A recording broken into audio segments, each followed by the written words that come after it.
Oh, hey guys. Don't worry, the owners are behind us. The funniest thing happened in the world. The owner comes up to me while I'm sitting on top of the golf cart right here. So let me explain what actually happened here. So I was sitting on the front of the hood of the golf cart. Sam, to my right, right there, that is me talking in the middle. Race on the left. They were holding my legs. Each of them were holding my legs as I was tilted back, and you'll see coming up in a little bit what the actual shot looks like.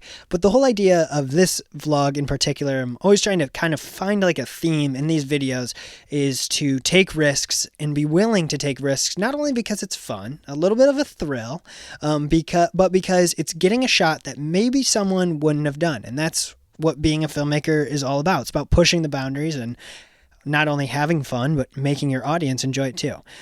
So this is the scene I was talking about where I'm sitting. So yeah, I'm sitting right on the hood of the golf cart right here. This scene, we were out on the golf course, and we're basically, this is for American Dreamers. This is a comedy short film. And the whole goal of this shoot, obviously, is to finish the scene, get what we need from it storytelling wise. But something fun is I shot this on a higher f-stop because it was so bright out, so hot that day, that I shot it on it's considered deep focus, which is about f-stop higher than 8, I believe. Everything that you can see in frame, there's basically meaning there's no bokeh, aka background blur. Basically meaning deep focus. Shallow focus would be like a 1.8, which would be very shallow focus, or like a 1.2, or basically anything lower than 3 where stuff in the background is blurred. And before this point, I thought that anything with blur in the background means it looks more pretty or looks more appealing to the eye. But after studying Spielberg, specifically Michael Curtiz, a lot of those guys and a lot of classic filmmakers like to shoot in deep focus. Orson Welles a lot in Citizen Kane, even though he does have some longer focal length lenses with some more shallow focus. But kind of looking at this is, now I did film this a year ago, so my knowledge is, I would like to say I'm a lot smarter than I was a year ago.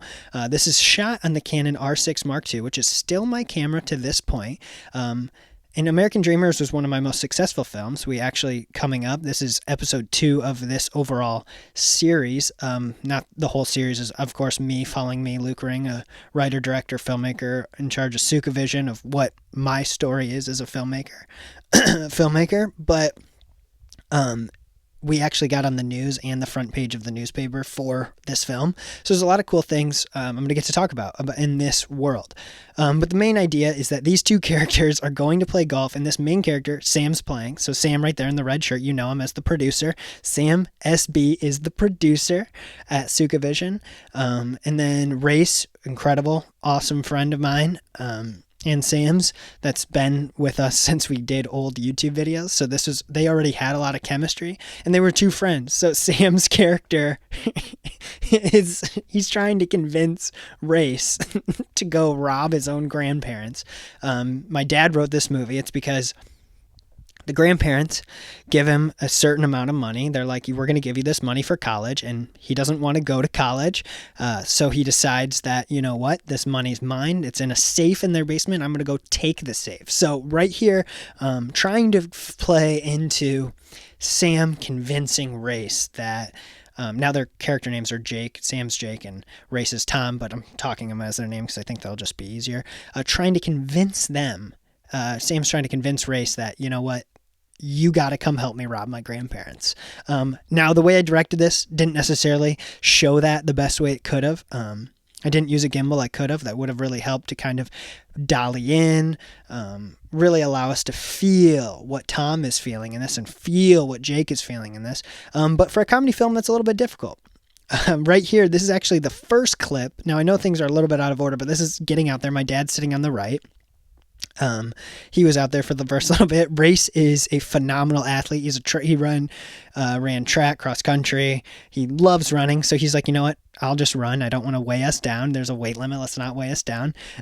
We just went out and we're like, you know what? Let's just go out and do this. The owners of Blossom Trails were awesome. The story of the owner coming up to us while I'm sitting on the hood and asking, what are you doing? And we're like, oh no, we are about to get kicked out. And only for him to say, oh, are you the filmers? We're like, yeah. They're like, all right, have a good time.